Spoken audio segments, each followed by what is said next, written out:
सीधा सीधा उस पर साइन डीएमसी साहब के हैं। हमारे डीएमसी साहब का रवैया बिल्कुल ही मनमाना है। वो अपनी हर चीज़ में मनमानी करते हैं, कानून से हटकर वो सारे काम करते हैं। एमसी एक्ट की वो पूरी तरह से अवहेलना करते हैं। तो हमें डीएमसी साहब जैसे अधिकारियों की जरूरत नहीं है जिन्होंने आपस में ही पार्षदों को झगड़ा कर दिया। राम भरोसे चल रहा है रेवाड़ी का सरकारी सिस्टम। दुकानों की भेंट चढ़ गए नगर परिषद सचिव। रेलवे रोड पर 5 दुकानों से जुड़ा हुआ है मामला। नाला निर्माण के दौरान बीच में आ रही है दुकानें। दुकान तोड़ने की फाइल आगे बढ़ाई तो तबादले के तुरंत बाद छुट्टी के दिन ही कर दिए गए रिलीव। इसके चलते ही उठ रहे हैं सवाल। डीएमसी के खिलाफ प्रदेश अध्यक्ष ओपी धनखड़ से लेकर चीफ सेक्रेटरी को भेजी गई शिकायत। पार्षदों ने डीएमसी पर लगाए गंभीर आरोप। पार्षद बोले डीएमसी की मनमानी के चलते शहर का विकास हो रहा अवरुद्ध। पार्षदों व अधिकारियों को एक दूसरे से लड़ाने का काम कर रहे हैं डीएमसी। नमस्कार, दैनिक साथी के डिजिटल प्लेटफॉर्म में आपका स्वागत है। रेवाड़ी नगर परिषद में विवाद थमने का नाम नहीं ले रहे हैं। अब नया विवाद नगर परिषद सेक्रेटरी प्रवीण कुमार को रिलीव करने से जुड़ा हुआ है।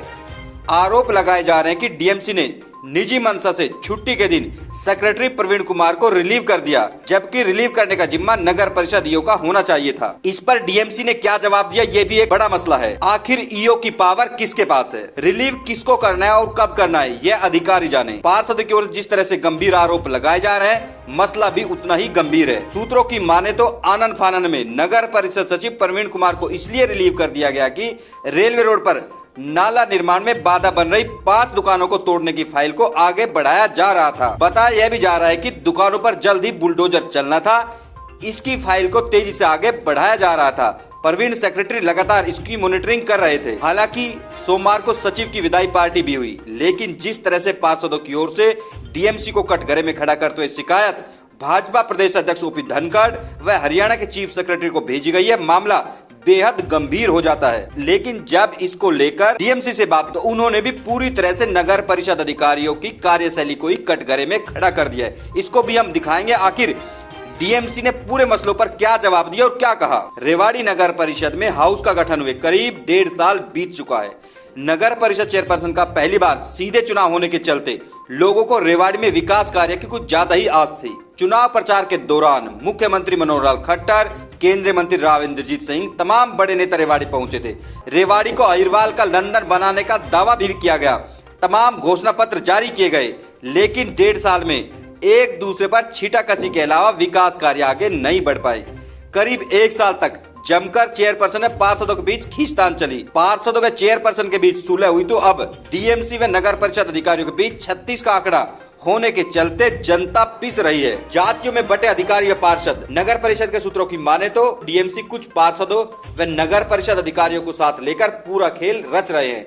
वहीं दूसरी ओर चेयरपर्सन, पार्षदों का एक बड़ा गुट व ईओ दूसरे खेमे में बटे हुए हैं। 5 दुकानों पर होने वाली कार्रवाई को भी बस यहीं से समझने की जरूरत है। अब पार्षदों की ओर से डीएमसी के खिलाफ खुलकर मोर्चा खोल दिया गया है। भाजपा नेताओं की बात करें या फिर चीफ सेक्रेटरी की, शिकायत दी गई है। अब हाईकोर्ट जाने की बात भी कही जा रही है। अब बड़ा सवाल है कि आखिर डीएमसी का नगर परिषद में इतना इंटरेस्ट क्यों है, आखिर किसके इशारे पर पूरा खेल खेला जा रहा है। सूत्रों की माने तो कुछ नेता भी इसमें शामिल हैं। आपको दिखाते हैं कि किस तरह से नगर परिषद सचिव प्रवीण कुमार की विदाई समारोह के बाद पार्षदों ने जमकर डीएमसी के खिलाफ हल्ला बोला।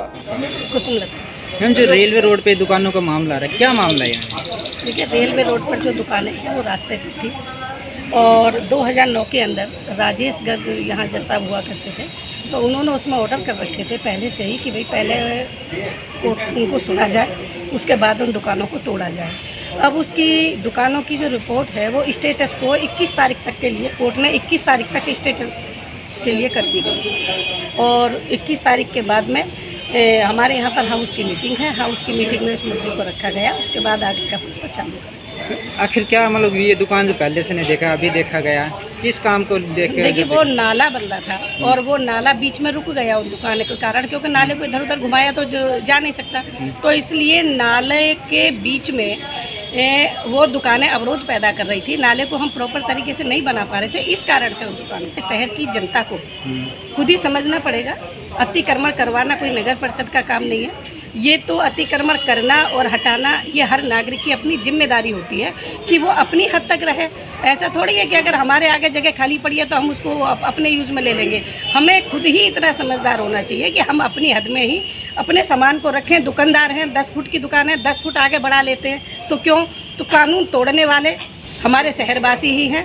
आखिर से हम लोग कहाँ कहाँ तक रोज़ रोज़ लोगों का सामान उठाने जाएंगे? तो ये जिम्मेदारियाँ शहरवासियों को भी निभानी चाहिए अतिक्रमण की। बाकी नगर परिषद अपना काम कर रही है, जहाँ से इन्फॉर्मेशन मिलती है वहाँ हमारे कर्मचारी जाते हैं और जहाँ तक हो पाता है वहाँ उठाते भी हैं। लेकिन हमारे शहरवासी इस चीज़ को बिल्कुल नहीं समझ रहे हैं कि शहर को साफ़ सुथरा बनाने में या शहर को एक अनुशासन वाला शहर बनाने में हमारी मदद करें, तो हमारे नागरिक भी नहीं कर रहे हैं। इसके लिए मैम शिकायत कहीं नहीं, इसके लिए शिकायत किसी की आती है तो कर्मचारी जाते हैं अतिक्रमण हटाने के लिए। मैम आपने डीएमसी साहब को लेकर धनखड़ को शिकायत दी है, क्या मामला था? हाँ, देखिए, मैंने डीएमसी साहब को लेकर धनखड़ अपने प्रदेश अध्यक्ष जी धनखड़ सिंह जी को मैंने शिकायत दी थी, क्योंकि हमारे डीएमसी साहब का रवैया बिल्कुल ही मनमाना है। वो अपनी हर चीज़ में मनमानी करते हैं, कानून से हटकर वो सारे काम करते हैं। एमसी एक्ट की वो पूरी तरह से अवहेलना करते हैं। मुझे समझ में नहीं आता कि एमसी साहब को, वो अपने डीएमसी साहब को एमसी एक्ट का ज्ञान नहीं है या क्या बात है। अब भी उन्होंने एक हरकत और भी कर दी कि हमारे यहाँ से रूटीन में अभी ट्रांसफ़र हुए हैं। हमारे सेक्रेटरी साहब परवीन जी का भी ट्रांसफ़र हो गया, जो हमारे यहाँ एक काम करने वाले अधिकारी थे, जबकि उनको रिलीव करने की पावर नगर परिषद प्रधान को होती है या फिर ईओ साहब को होती है। लेकिन डीएमसी साहब ने अपनी पावर का गलत एक इस्तेमाल करते हुए तुरंत प्रभाव से उस अधिकारी को यहाँ से हटाने की कोशिश की है और उसको हटा भी दिया है। लेकिन हम भी पीछे नहीं हैं और हम डीएमसी साहब के मंसूबे को कभी भी कहीं भी कामयाब नहीं होने देंगे। हम बिल्कुल उनके साथ खड़े हैं। हमें नगर परिषद में अच्छे और ईमानदार अधिकारियों की ज़रूरत है। हमें डीएमसी साहब जैसे अधिकारियों की ज़रूरत नहीं है जिन्होंने आपस में ही पार्षदों को झगड़ा कर दिया और उन्होंने शहर के विकास को पूरी तरह रोक दिया। तो मैं डीएमसी साहब की जो कार्यशैली है उससे बिल्कुल नाराज़ हूँ। वो बिल्कुल अपने मनमाने तरीके से काम करते हैं, शहर के हित में काम नहीं करते हैं, जनता के हित में काम नहीं करते हैं। जो उनको अपने मन से आता है, जैसे एक साइकोलॉजिस्ट होता है ना, जो किसी आदमी को साइकोलॉजिकल प्रॉब्लम होती है, तो वो है उनको समझ में नहीं आता कि उन्हें करना क्या है। आगे कार्रवाई मतलब कहाँ तक जाएगी मैम डीएमसी को लेकर? देखिए, डीएमसी को लेकर अभी हमने इनको दिया, आगे मैंने अपने जो चीफ सेक्रेटरी साहब हैं उनको भी मैंने लेटर और मेल के माध्यम से शिकायत दी है। और इस कार्य अगर डीएमसी साहब अपनी हरकतों से बाज नहीं आए तो मैं इसको लेकर हाई कोर्ट में भी जाऊंगी। देखिए, माहौल ऐसा कुछ भी नहीं बन रहा है। ये तो हर रोज़ बनती बिगड़ती बातें रहती हैं। नगर परिषद सभी का एक परिवार है। अधिकारी नगर परिषद के बहुत अच्छे हैं, सभी मिलजुल कर काम करते हैं। लेकिन यहाँ जो इस तरीके का माहौल पैदा हुआ है, ये जब से भारत भूषण गोगिया जी आए हैं तभी से हुआ है। इससे पहले एडीसी आसमा सागवान जी थी, दिनेश यादव जी से कभी इस तरीके का माहौल नहीं हुआ। लेकिन इनके आने के बाद में नगर परिषद का माहौल और शहर का माहौल बिगड़ा है, कहीं भी सुधरा नहीं। वैसे फैक्ट्री को एकदम से ऐसे निकालना क्या लगता है आपको? देखो, मैं तो इस बारे में मैं भी हैरान हूँ कि हमें पता लगा कि शनिवार को सेक्रेटरी साहब को रिलीफ कर दिया गया और हमने उस संज्ञान लेते हुए हमने ईओ साहब से पूछा कि भाई सेक्रेटरी को किसने रिलीफ करा है, क्या इतनी जल्दी लग रही थी कि सेक्रेटरी साहब को यहाँ से रिलीफ करा जाए। तो हमें पता लगा कि डीएमसी साहब ने उनको रिलीफ करा है। तो सेक्रेटरी तो इतना बढ़िया काम यहाँ कर रहे थे, अगर उनके पास आम जनता के काम 10 लेके हम जाते थे तो वो 9 काम का कहीं ना कहीं सॉल्यूशन करके हमारे को देते थे। तो पता नहीं, समझ में नहीं आ रहा प्री प्लानिंग गेम ये कैसा चल रहा है नगर परिषद में अधिकारियों के बीच में। जो इतने बढ़िया काम करने वाले व्यक्ति सेक्रेटरी को यहाँ से उनको ट्रांसफ़र कर दिया जाता है और उसके बाद एक ही दिन में शनिवार में रिलीफ कर दिया जाता है। अरे कम से कम चेयरपर्सन की नॉलेज में मामला होना चाहिए, पार्षद के नॉलेज में मामला होना चाहिए। जैसे कि मैं पढ़ रहा था कि चेयरपर्सन ने भी ये कहा था कि मेरे भी संज्ञान में ये मामला नहीं है। तो इतना ऐसे कैसे हो गया देखो, नगर परिषद की अगर आप संविधान के हिसाब से उठाकर देखो तो नगर परिषद की जो प्रधान है, जो चेयरपर्सन है, वो होली सोली होती है। तो कम से कम अधिकारी का फर्ज बनता था कि उनसे एक बार फ़ोन करके तो पूछ लेते कि ऐसे काम करने वाले जुझारू अधिकारी को यहाँ से उन्होंने 1 मिनट के हिसाब से रिलीव कर दिया।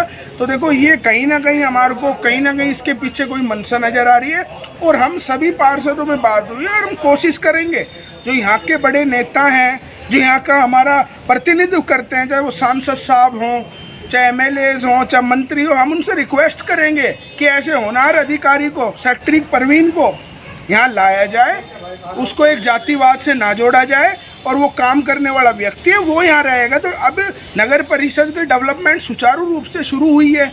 अभी पीछे हमें सुनाई जा रहा है कि चेयरमैन मैडम के प्रयासों से कहीं 12 करोड़ रुपए भी नगर परिषद में आने वाले हैं। विकास की गति बढ़ रही है धीरे धीरे। तो ऐसे गति रोकने के लिए प्री प्लानिंग पता नहीं क्या साजिश रची, क्या नहीं रची, हमें इस चीज़ में समझ में नहीं आ रहा। किसका दबाव लग रहा है ये? देखो, दबाव तो सीधा सीधा उस पर साइन डीएमसी साहब के हैं। तो मैं तो यही उनसे भी कहूँगा कि क्यों ऐसा पता नहीं समझ में नहीं आ रहा, इतनी जल्दी क्या थी जो शनिवार को ट्रांसफ़र ऑर्डर आते हैं 5 बजे और तुरंत हिसाब से उनको रिलीफ कर दिया जाता है। नहीं, हम तो नहीं मिले, अब जब रिलीफ ही कर दिए तो अब उनसे मिलने का क्या फ़ायदा जी। परंतु ऐसा क्यों हो रहा है नगर परिषद में, हम तो ये चाह रहे हैं अब विकास की गति जब बढ़ रही है तो उसे कहीं ना कहीं क्यों रोकने का काम हो रहा है। देखो, अब यहाँ अब सेक्रेटरी यहाँ ना होने से पार्षद इधर उधर घूम रहे हैं, भटक रहे हैं, क्योंकि सेक्रेटरी एक बीच की नींव की रीढ़ की हड्डी थी। बिना सेक्रेटरी के कोई भी फाइल चलती थी तो सेक्रेटरी से आके कह देते थे, एमई को कह देते।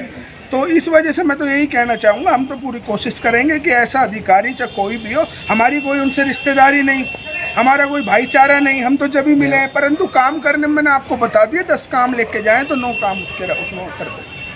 अब खबर पर बढ़ते हैं आगे। अब तक आपको दिखाया गया कि किस तरह से रेवाड़ी नगर परिषद के पार्षद डीएमसी पर गंभीर आरोप लगा रहे हैं, लेकिन यहाँ डीएमसी का पक्ष भी जानना जरूरी है। जब हमने डीएमसी से बात करना चाही तो उन्होंने बाइट देने से तो इनकार कर दिया, लेकिन अपनी बात खुलकर सामने रखी। उन्होंने पूरी तरह से नगर परिषद अधिकारियों को ही कटघरे में खड़ा कर दिया। उन्होंने कहा कि सरकार के निर्देशानुसार कार्य किया जा रहा है, उन्होंने कोई भी गलत काम नहीं किया। नगर परिषद सचिव प्रवीण कुमार को भी नियमानुसार ही रिलीव किया गया है। उन्होंने यहाँ तक कहा कि जब भी कोई रिपोर्ट नगर परिषद अधिकारियों से मांगी जाती है, जवाब नहीं दिया जाता। उन्होंने कई रिपोर्टों का हवाला भी दिया, इसमें नगर परिषद में होर्डिंग का मामला हो या फिर विजिलेंस का मामला हो। उन्होंने कहा कि अनेक ऐसी रिपोर्टें जिन पर जवाब मांगा गया, लेकिन आज तक जवाब नहीं दिया गया। उन्होंने तो इससे आगे बढ़ते हुए यहाँ तक कहा कि सरकार की ओर से ईओ की पावर ही डीएमसी को दे दी गई है। ऐसे में उनकी ओर से शहर के विकास को देखते हुए तमाम कार्य किए जा रहे हैं। वहीं पूरे निर्णय लेने का अधिकार भी डीएमसी के पास है। दोनों ओर से तमाम दावे किए जा रहे हैं, लेकिन सवाल है कि आखिर नुकसान किसका हो रहा है। क्या इन दावों के बीच रेवाड़ी की जनता को कोई फायदा मिलने वाला है? ऐसा नहीं है। अधिकारियों की लड़ाई में कहीं न कहीं रेवाड़ी की जनता पिस रही है। ऐसे में जरूरी है कि जो यहाँ के जिम्मेदार नेता हैं आगे आकर इस तरह के मसलों का समाधान करें, ताकि विकास कार्य अवरुद्ध न हो और कहीं न कहीं रेवाड़ी के जनता के बीच में एक मैसेज जाए कि आखिर सामंजस्य के साथ विकास कार्यों को आगे बढ़ाया जा रहा है। लेकिन ऐसा होता हुआ दिखाई नहीं दे रहा है। लेकिन आने वाले समय में देखना होगा कि ये जो अधिकारियों के बीच का जो कोल्ड वॉर है वो रुकता है या फिर यूं ही एक दूसरे पर छींटाकशी चलती रहे।